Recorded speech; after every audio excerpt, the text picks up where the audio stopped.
రోడ్లన్నీ గుంతలు తవ్వేసి ఈరోజు రోడ్లు బాగా చేశాం.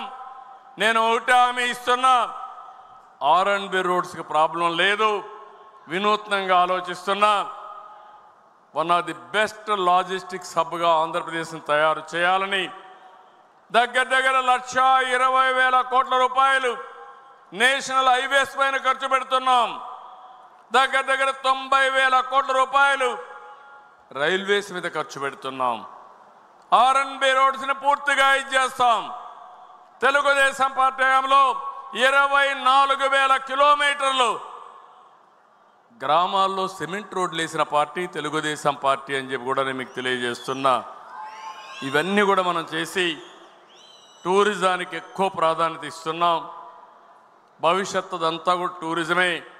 నేను ఎప్పుడో మాట్లాడా, all isms are over. Communism లేదు, క్యాపిటలిజం లేదు, సోషలిజం లేదు.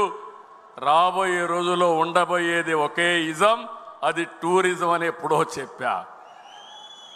టూరిజం వల్ల ఉపాధి కలుగుతుంది.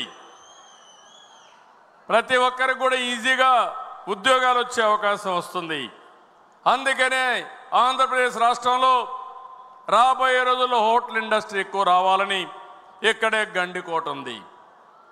Gandikota one of the most beautiful place. ప్రపంచంలోనే టాప్ 10 బ్యూటిఫుల్ ప్లేసుల్లో గండిపేట ఒకటి.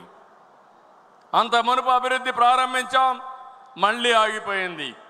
నేను ఒకటే మీ అందరికీ హామీ ఇస్తున్నా, గండిపేటని బ్రహ్మాండంగా అభివృద్ధి చేసి మోస్ట్ ఇంపార్టెంట్ పర్యాటక కేంద్రంగా తయారు చేసే బాధ్యత ఈ ప్రభుత్వం తీసుకుంటాం. ఎయిర్పోర్ట్ ఉంది, గండికోట మంచి సీనరిక్ ప్లేస్ ఉంది, పక్కనే శ్రీశైలం ఉంది, పక్కనే ఒంటిమిట్ట ఉంది.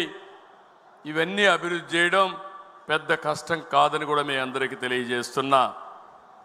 అదే మరిగా కేంద్ర ప్రభుత్వం కూడా ఇంకో పక్క గండిపేటలో గండికోటలో నేను ఒకటి హామీ ఇచ్చాను. అక్కడికి వెళ్ళినప్పుడు అపోజిషన్లో ఉంటే కృష్ణదేవరాయలు స్టాచ్యూ 100 అడుగుల స్టాచ్యూ గండికోటలో పెడతామన్నాం. 1 సంవత్సరం లోపల దీన్ని కూడా పూర్తి చేస్తామని హామీ ఇస్తున్నాను.